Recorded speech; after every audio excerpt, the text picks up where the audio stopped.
नमस्कार विद्यार्थियों। आज हम लेसन नंबर जो 22 है उसका अध्ययन करने जा रहे हैं। यहाँ पे ये कुछ भी लिखा हुआ नहीं है। ये चैप्टर का नाम क्या है? नियोजन एवं सतत विकास। नियोजन एवं सतत विकास बहुत ही ईजी सा लेसन है, जिसमें गिने चुने पर्सन बोर्ड एग्जाम के दृष्टिकोण से बनते हैं, उनकी हम बात करते रहेंगे। ठीक है ना। सबसे पहले निर्धनता क्या होती है? देखिए, कॉमन से आप सब लोग जानते हैं निर्धनता क्या होती है, पॉवर्टी क्या होती है ना। निर्धनता देखिए यहाँ पे निर्धनता, उसके बाद में क्या स्टार्ट हो रहा है? भूखमरी। निर्धन व्यक्ति कौन होगा? जिसको पर्याप्त भोजन उपलब्ध नहीं हो। भूखमरी। कुपोषण, कुपोषण का शिकार हो, मतलब पर्याप्त मात्रा में भोजन उपलब्ध न हो पाए, है ना, तो वो कुपोषण का शिकार हो जाएगा ना। भूखमरी, कुपोषण तथा निम्न जीवन स्तर, जो उसका लाइफ जो स्टाइल है या यूँ कहें उसकी जो जीवन प्रत्याशा है वो क्या है? निम्न स्तर की है ना। निम्न जीवन स्तर व निराशाजनक अशिक्षा के गुणों से युक्त, जिसको पर्याप्त शिक्षा भी उपलब्ध नहीं हो पाई है, ऐसा जो मानव होगा वो क्या होगा? वो निर्धन कहलाएगा। ठीक है ना। और इस प्रकार का जो आकलन है, इस प्रकार की जो प्रक्रिया है, वो निर्धनता कहलाती है, पॉवर्टी कहलाती है। ठीक है ना। तो निर्धनता किसे कह रहे हैं हम? भूखमरी, कुपोषण तथा निम्न जीवन स्तर व निराशाजनक अशिक्षा के गुणों से युक्त मानव विकास के निम्न स्तर की परिचायक होती है। कौन? निर्धनता। ठीक है ना। तो इस रूप में आप ध्यान कर लेंगे, हालांकि ये डेफिनेशन बोर्ड एग्जाम में आने वाली नहीं है। ठीक है ना। आगे की हम बात करें, भारत में सन 1993 व 1994 में, देखिए ये डेट दिए हुए हैं तो आप इसको इस रूप में भी लिख सकते हैं। भारत में सन 1993-94, तो यहाँ पे 1993-94 भी आप लिख सकते हैं। 1993-94 में ग्रामीण क्षेत्रों में कुल 40.37%, कितना लिखा हुआ है? 40.37%, 40.37%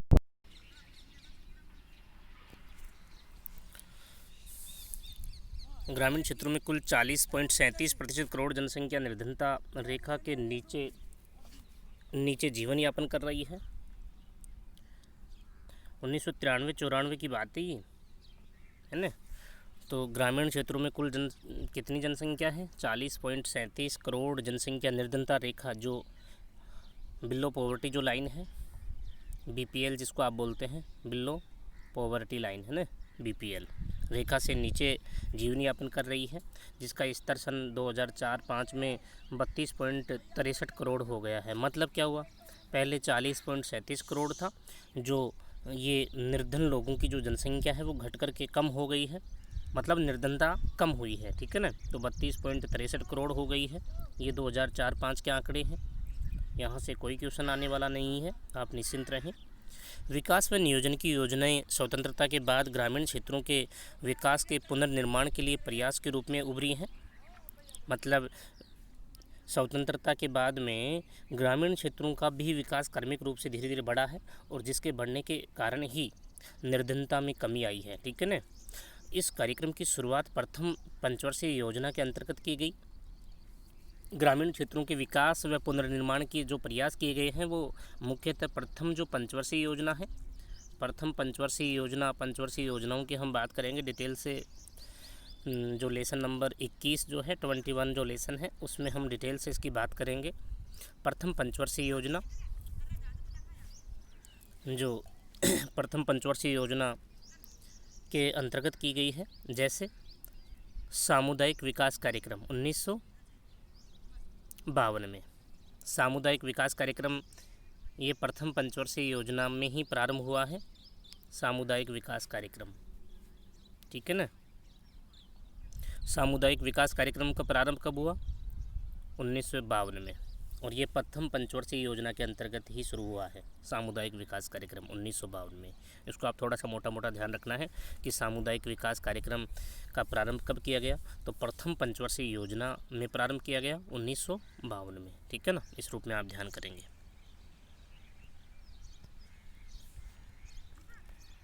गरीबी की अवधारणा, यहाँ से क्वेश्चन बनता है। ठीक है ना। यहाँ से क्वेश्चन बनता है गरीबी की अवधारणा। अवधारणा का मतलब होता है कंसेप्ट। गरीबी की अवधारणा, कंसेप्ट। सर्वप्रथम संयुक्त राष्ट्र संघ के खाद्य व कृषि निर्देशक, खाद्य व यूएनओ की बात हो रही है। सर्वप्रथम संयुक्त राष्ट्र संघ का जो खाद्य व कृषि निर्देशक लॉर्ड बॉयड ओर, ये पूरा नाम है इसका, विद्वान का ये पूरा नाम है लॉर्ड बॉयड ओर, एक ही मात्रा आएगी और के, ध्यान रखें है ना। लॉर्ड बॉयड ओर के द्वारा 1945 में, कब 1945 में गरीबी रेखा की अवधारणा प्रस्तुत की गई। सबसे पहले सर्वप्रथम गरीबी की जो अवधारणा है उसका आकलन संयुक्त राष्ट्र संघ के तात्कालिक जो खाद्य व कृषि निर्देशक रहे हैं, कौन, लॉर्ड बॉयड ओर के द्वारा 1945 में गरीबी रेखा की अवधारणा प्रस्तुत की गई। अब देखिए ये क्या मानते हैं, डॉक्टर बॉयड महोदय ने प्रतिदिन 2300 कैलोरी से कम भोजन के रूप में प्राप्त करने वाले व्यक्ति को गरीब माना है। जिस व्यक्ति के भोजन में प्रतिदिन 2300 कैलोरी से कम विटामिन मान लीजिए, प्रोटीन मान लीजिए ना, कैलोरी से कम भोजन के रूप में प्राप्त करने वाले व्यक्ति को गरीब माना है। बॉयड महोदय ने क्या कहा है कि 2300 कैलोरी से, जिस व्यक्ति के भोजन में प्रतिदिन 2300 कैलोरी से कम भोजन प्राप्त होता है, उस व्यक्ति को इन्होंने गरीब माना है। वर्तमान समय में मुख्य रूप से गरीबी मानकों के आधार पर गरीबी को दो भागों में बांटा गया है। गरीबी मानकों के आधार पर मतलब गरीबी के जो मापदंड हैं, गरीबी का जो आकलन है, उस आकलन या मापदंडों के आधार पर या मानकों के आधार पर गरीबी को मुख्यतः दो भागों में बांटा गया है। और यही से आपका इम्पोर्टेंट क्वेश्चन बन जाता है, यहीं पे आपका इम्पोर्टेंट क्वेश्चन बन जाता है।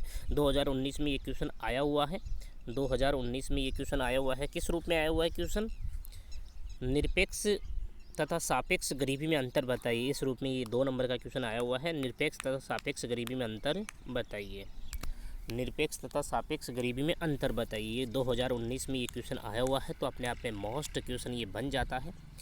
2019 में ये क्वेश्चन आया हुआ है, तो आपको 2021 में भी इस क्वेश्चन को मोस्ट इम्पोर्टेंट क्वेश्चन के रूप में ही लेना है अभी, क्योंकि ये नेक्स्ट जो एग्ज़ाम, अभी जो जिन बच्चों का एग्ज़ाम पेंडिंग है उसमें ये आने वाला नहीं है, तो मतलब ये आपके लिए मोस्ट क्वेश्चन बन जाता है इस लेसन से, ठीक है ना। तो आपको मोस्ट क्वेश्चन के रूप में इसको तैयार करना है। अब देखिए बहुत ही ईजी से प्रकार से हम इसको समझ लेंगे। पहले तो इसको हम पढ़ लेते हैं, फिर अपन जो स्थानीय जो भाषा है उसमें भी इसको हम देख लेते हैं। निरपेक्ष गरीबी और सापेक्ष गरीबी, ठीक है ना, यह वह गरीबी होती है, निरपेक्ष गरीबी हम पढ़ रहे हैं, यह वह गरीबी की स्थिति होती है जिसके अंतर्गत व्यक्ति अपनी मूलभूत न्यूनतम आवश्यकताओं की पूर्ति भी नहीं कर पाता है, जैसे रोटी, कपड़ा और मकान। आपने अमिताभ बच्चन की जो एक मूवी है उसका नाम यही है, रोटी, कपड़ा और मकान। तो आप इसको ऐसे नहीं लिख सकते। रोटी का मतलब तो क्या हुआ, रोटी का मतलब तो क्या हुआ, भोजन, ठीक है ना। कपड़ा का मतलब क्या हुआ, वस्त्र, और आवास, रोटी, कपड़ा और मकान का मतलब क्या हुआ, आवास। रोटी, कपड़ा और मकान, मतलब याद रखने के पर्पज़ पर आपको इसको इस रूप में ध्यान करना है, रोटी, कपड़ा और मकान। लेकिन आपको रोटी, कपड़ा और मकान जो है ये इस रूप में आप लिखेंगे नहीं। कैसे लिखेंगे, रोटी की जगह तो आप क्या लिखोगे, भोजन। अब यहाँ पे कपड़ा लिखा हुआ है, जबकि ये कपड़ा भी हो सकता है, यहाँ पे वस्त्र होता तो थोड़ा बढ़िया होता। और मकान की जगह आप आवास लिखेंगे जो यहाँ पे लिखा हुआ है। रोटी की जगह बस यहाँ पे क्या होना चाहिए, भोजन। कपड़ा भी ठीक है, चलो चल जाएगा, वस्त्र, है ना। वह स्वास्थ्य आधुनिक समय में जोड़ा गया शब्द है, वर्तमान समय में इस शब्द को जोड़ा गया है। निरपेक्ष गरीबी का मतलब क्या हुआ कि निरपेक्ष गरीबी वह गरीबी होती है जिसके अंतर्गत व्यक्ति अपनी मूलभूत आवश्यकताओं की पूर्ति भी नहीं कर पाता है। मूलभूत जो आवश्यकताएं होती हैं, आधारभूत जो आवश्यकताएं होती हैं, जब व्यक्ति की वे भी कंप्लीट नहीं हो पाती हैं तो उस व्यक्ति को हम निरपेक्ष रूप से गरीब मानते हैं, निरपेक्ष रूप से गरीब मानते हैं। तो निरपेक्ष रूप से गरीब कौन व्यक्ति होगा, जिस व्यक्ति के द्वारा अपनी जो मूलभूत जो आवश्यकताएं हैं, मूलभूत मतलब आधारभूत जो आवश्यकताएं हैं, उनकी पूर्ति भी जब वह व्यक्ति नहीं कर पाता है तो उस व्यक्ति को हम निरपेक्ष रूप से गरीब मानते हैं। जैसे भोजन खाने के लिए उसके पास में भोजन नहीं हो, पहनने के लिए उसके पास में कपड़े नहीं हो, रहने के लिए विभिन्न प्रकार के मौसम जो होते हैं उन मौसमों में या मौसमी जो आपदाएं होती हैं, मौसमी जो परिस्थितियां होती हैं, उनमें रहने के लिए उसके पास में आवास न हो तो वह व्यक्ति निरपेक्ष रूप से गरीब माना जाएगा। ठीक है ना। अब देखिए सापेक्ष गरीब क्या होता है। सापेक्ष गरीब क्या होता है, इसमें दो व्यक्ति होते हैं, दो व्यक्ति मान लीजिए, दो देशों के व्यक्ति मान लीजिए, दो महाद्वीपों के व्यक्ति मान लीजिए, जो तुलनात्मक रूप से इसमें गरीबी का आकलन किया जाता है। एक व्यक्ति दूसरे व्यक्ति से सभी प्रकार की सुविधाओं में भिन्नता रखता हो या एक व्यक्ति के पास में सभी प्रकार की सुविधाएं पर्याप्त मात्रा में हो तो उसके तुलनात्मक रूप से उसके परिप्रेक्ष्य में दूसरे व्यक्ति के पास में सभी प्रकार की जो सुविधाएं होती हैं वो अल्प मात्रा में या पर्याप्त मात्रा में न हो। ठीक है ना। तो इस रूप में हम ध्यान कर लेंगे सापेक्ष गरीबी। इस गरीबी का निर्धारण आय के आधार पर किया जाता है। किसके आधार पर किया जाता है? आय के आधार पर। एक व्यक्ति पर डे के 1000 रुपये कमा रहा होता है तो दूसरा व्यक्ति उसके तुलनात्मक परिप्रेक्ष्य में अगर हम देखते हैं तो दूसरा व्यक्ति 100 रुपये पर डे के आधार पर कमाता है तो 100 रुपये वाला व्यक्ति अपने सभी जो ज़रूरतें होंगी, सभी प्रकार की जो आवश्यकताएं होती हैं उनको कंप्लीट नहीं कर पाएगा क्योंकि वो पर डे के 100 रुपये कमा रहा है। और एक व्यक्ति उसके साथ में ही जो दूसरा व्यक्ति है वो 1000 रुपये पर डे के कमा रहा है तो मतलब वह व्यक्ति जो 1000 रुपये पर डे के कमा रहा होता है वह व्यक्ति अपनी सभी प्रकार की जो आवश्यकताएँ होती हैं उन्हें अच्छे से मतलब कंप्लीट कर सकता है, पूर्ति कर सकता है। तो इस प्रकार की तुलना जब होती है तो आय को लेकर के, इनकम को लेकर के जो तुलना होती है वो ही मुख्यतः सापेक्ष गरीबी के अंतर्गत आती है। देखिए अब इसको हम देख लेते हैं। इस गरीबी का निर्धारण आय के आधार पर किया जाता है, अर्थात इस गरीबी का संबंध आय की असमानता से होता है। अभी हमने बात की ना, एक व्यक्ति ज़्यादा पैसा कमा रहा है, एक व्यक्ति कम पैसा कमा रहा है। तो आप जानते हैं कि ज़्यादा पैसा कमाने वाला व्यक्ति अपनी सभी प्रकार की जो आवश्यकताएँ होती हैं उनकी आसानी से पूर्ति कर लेता है, जबकि कम पैसे कमाने वाला व्यक्ति अपनी सभी प्रकार की आवश्यकताओं की पूर्ति समान रूप से नहीं कर पाता है। ठीक है ना। तो आय की असमानता से संबंध होता है किसका? सापेक्ष गरीबी का। ठीक है ना। इस रूप में आपको ध्यान करना है, जैसे एक व्यक्ति की आय दूसरे क्षेत्र या दूसरे देशों के लोगों की आय से असमान होती है। अब आपको पता होगा कि अमेरिका के जो लोग हैं उनकी प्रति व्यक्ति आय अधिक होती है, अमेरिका में जो लोग होते हैं उनकी प्रति व्यक्ति आय अधिक होती है। यही तो कारण है कि उन लोगों के जो जीवन प्रत्याशा होती है वो भी उच्च होती है और उनके जीवन जीने का जो तौर तरीके होते हैं वो भी बहुत ही अलग प्रकार के होते हैं, हाई लेवल के होते हैं। जबकि जो विकासशील देशों के जो लोग होते हैं, अल्प विकसित जैसे अफ्रीका महाद्वीप के जो अधिकांश देश होते हैं, उन लोगों का जो लाइफ स्टैंडर्ड है बहुत ही लो लेवल का होता है, निम्न स्तर का होता है। ठीक है ना। तो ये आपको आय से संबंधित बस इतना सा ध्यान करना है। सापेक्ष गरीबी में सिर्फ और सिर्फ आय की असमानता होती है ना। तो आय के आधार पर दो लोगों में जो भिन्नता दिखाई देती है उसे हम सापेक्ष गरीबी के अंतर्गत शामिल करते हैं। तो इसको आप इस रूप में ध्यान कर लेंगे। अब देखिए गरीबी का आकलन। गरीबी का आकलन मोस्ट क्वेश्चन तो हमने देख ही लिया। अब गरीबी का आकलन जो है, गरीबी का आकलन उसकी हम बात कर लेते हैं। गरीबी की स्थिति विकास के ठीक विपरीत स्थिति होती है। गरीबी की स्थिति विकास के ठीक विपरीत स्थिति होती है, जिसका संबंध विकास की कमी, अत्यधिक अल्प विकास, विकास की कमी, एक तो विकास की कमी सीधी ही, एक तो विकास की कमी से होता है, एक अत्यधिक अल्प विकास से होता है, वह पिछड़ेपन से होता है। कम विकास हो, विकास की पूरी तरह से कमी हो, है ना, और अत्यधिक अल्प विकास हो और पिछड़ेपन से होता है। किसका संबंध? गरीबी का। अर्थात अंतर्राष्ट्रीय स्तर पर कुछ देशों की अर्थव्यवस्था बड़े देशों की अपेक्षा, अर्थात अंतर्राष्ट्रीय स्तर पर कुछ देशों की अर्थव्यवस्था बड़े देशों की अपेक्षा अधिक मजबूत होती है ना, मजबूत होती है। कुछ देश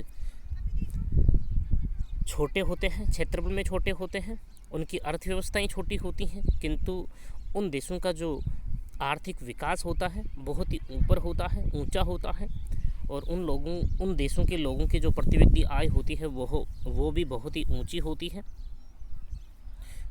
अगर एग्जाम्पल के तौर पर अगर हम देखें तो ट्रिनिडाद और टोबैगो एक अरब सागरीय देश है, वेस्ट इंडीज द्वीप समूह का देश है ट्रिनिडाद टोबैगो। ठीक है ना। तो ऐसे देश हैं, छोटे छोटे देश होते हैं, उन देशों की अर्थव्यवस्थाएं तो बहुत बड़ी होती हैं, है ना, किंतु उनकी जो अर्थव्यवस्था होती है वो भी बहुत मजबूत होती है। किंतु अन्य देशों में आर्थिक विकास की दर तो ऊंची होती है। आर्थिक विकास की दर तो क्या होती है? उच्च होती है। अन्य देशों में आर्थिक विकास की दर तो उच्च होती है, जबकि मानव कल्याण संबंधी योजनाओं पर आर्थिक रूप से कम खर्चा किया जाता है। मानव कल्याण संबंधी योजनाओं पर आर्थिक रूप से कम खर्चा किया जाता है। फॉर एग्जाम्पल उत्तरी कोरिया जो है उसका आर्थिक विकास तो बहुत ऊपर है, लेकिन वहाँ पे मानव कल्याण संबंधी जो योजनाएं होती हैं उनके ऊपर पैसा बहुत ही कम खर्च किया जाता है। इसलिए वहाँ के जो लोग हैं उन लोगों के जो आर्थिक रूप से मान लीजिए या सामाजिक रूप से उन लोगों का जो जीवन स्तर होता है वो बहुत ही निम्न स्तर का होता है ना। वर्तमान समय में स्थायी पिछड़ेपन तथा प्रादेशिक असमानताओं ने वर्तमान समय में स्थायी पिछड़ेपन तथा प्रादेशिक असमानताओं ने गरीबी की सघनता को जन्म दिया है। गरीबी की जो सघनता होती है उसको जन्म दिया है। प्रादेशिक असमानताओं के कारण गरीबी जैसा जो अभिशाप है वो जन्म ले लेता है। प्रादेशिक असमानताओं के कारण अगर केंद्र सरकार है, राज्य सरकार है, उनके द्वारा सभी क्षेत्रों में समान रूप से विकास नहीं किया जाता है तो एक क्षेत्र दूसरे क्षेत्र की अपेक्षा गरीब होता चला जाता है। तो प्रादेशिक या क्षेत्रीय जो असमानताएं होती हैं उनके कारण ही गरीबी का जन्म होता है। अतः प्रत्येक देश का ध्येय इस गरीबी रूपी दंश को कम करने में महत्वपूर्ण भूमिका के रूप में आगे आना चाहिए, है ना। अतः प्रत्येक देश का ध्येय इस गरीबी रूपी दंश को गरीबी को कम करने के लिए महत्वपूर्ण भूमिका के रूप में आगे आना चाहिए। गरीबी का मापन देखिए, गरीबी का जो आकलन मान लीजिए, गरीबी का मापन मान लीजिए, हम गरीबी को किस प्रकार से मापते हैं, है ना। भारत में गरीबी मापन 2 आधारों पर किया जाता है। भारत में गरीबी का मापन 2 आधारों पर किया जाता है। एक तो क्या है, न्यूनतम कैलोरी उपभोग के आधार पर, दूसरा है प्रति व्यक्ति प्रति माह व्यय के आधार पर। ये माह नहीं है, यहाँ पे ये क्या है, माह है, मंथ, ये ठीक है ना, माह लिखना है, ये गलत लिखा हुआ है, माह व्यय, प्रति माह व्यय, ठीक है, इस रूप में आप ठीक कर लेंगे, प्रति व्यक्ति प्रति माह व्यय। अब देखिए सबसे पहले हम न्यूनतम कैलोरी उपभोग को लेते हैं। योजना आयोग द्वारा, ध्यान दें यहाँ पे योजना आयोग द्वारा घटित, यहाँ पे ये घटित शब्द भी गलत लिखा हुआ है। योजना आयोग द्वारा घटित विशेषज्ञ कमेटी के अनुसार ग्रामीण क्षेत्रों में 2400 कैलोरी, व्यक्ति को ग्रामीण क्षेत्रों में कितनी कैलोरी प्रति व्यक्ति प्रति दिन भोजन के रूप में मिलनी चाहिए, 2400 कैलोरी, ठीक है ना। जबकि शहरी क्षेत्रों में 2100 कैलोरी प्रति व्यक्ति प्रति दिन भोजन के रूप में उपभोग की जानी चाहिए, ठीक है ना भाई। ग्रामीण क्षेत्रों में क्योंकि शारीरिक श्रम ज़्यादा होता है, इसलिए ग्रामीण क्षेत्रों के लोगों को अधिक कैलोरी भोजन चाहिए, जबकि शहरी क्षेत्रों में मानसिक श्रम ज़्यादा होता है, इसलिए उन लोगों को कम कैलोरी वाला जो भोजन होता है उसमें भी काम चल जाता है उन लोगों का, ठीक है ना।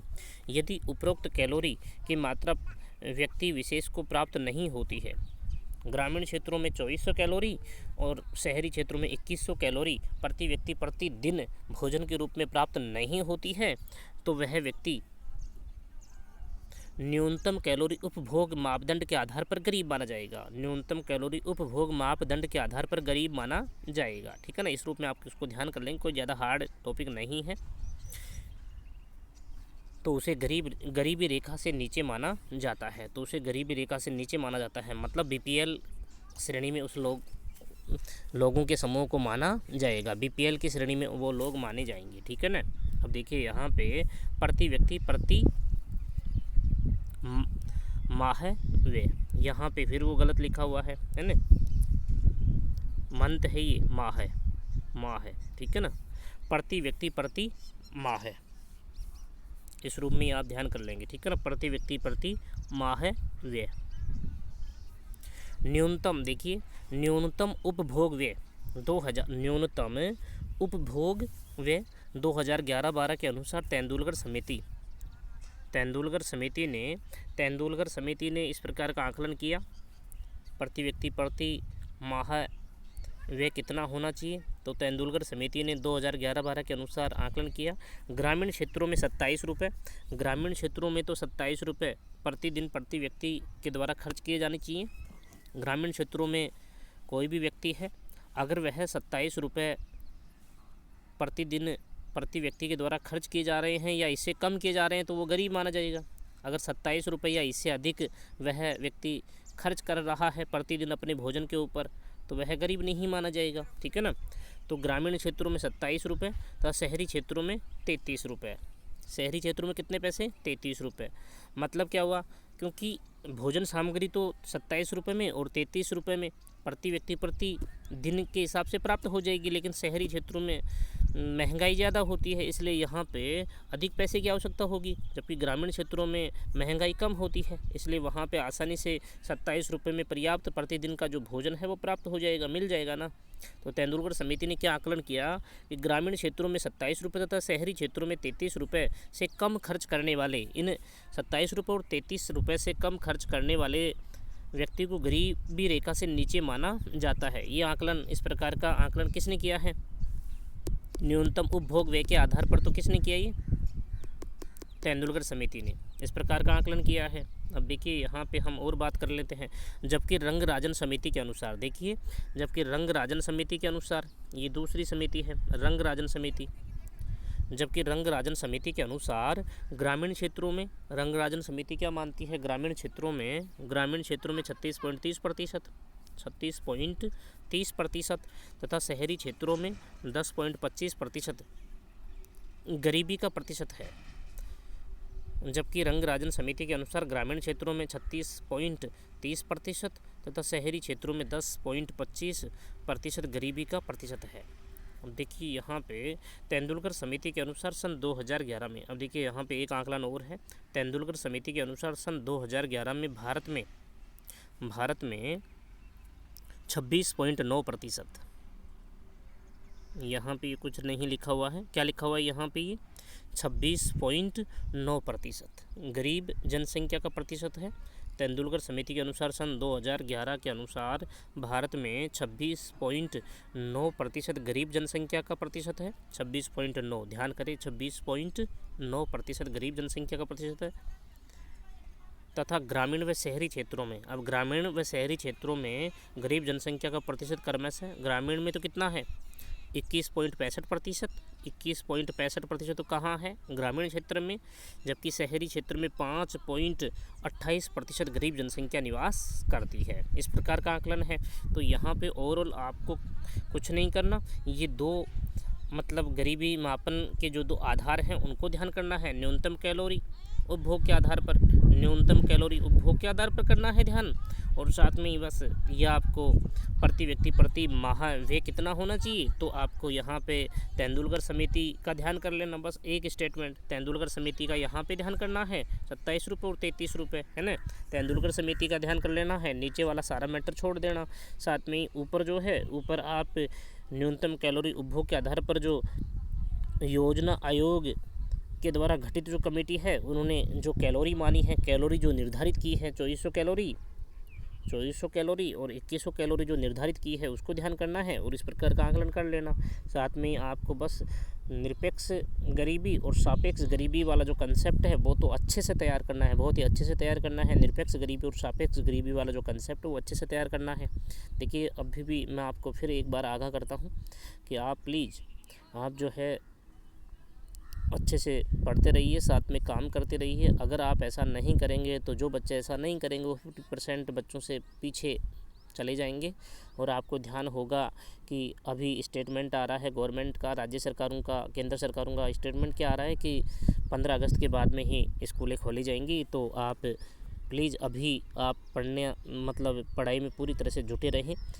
हम इस मंथ में 50% कोर्स हम कंप्लीट कर लेंगे। 13-14 लेसन इस मंथ तक हो जाएंगे। इस मंथ के एंड तक हम 13-14 लेसन हम कंप्लीट कर लेंगे, ठीक है ना। तो आप प्लीज़ रिक्वेस्ट आपसे, आप पढ़ते रहिए और आज फिर आप सकारात्मक अपना रेस्पॉन्स देते हुए ओके सर जैसे वीडियो आपको प्राप्त होता है तो आप ओके सर ज़रूर आप लिखें, ठीक है। Best of luck.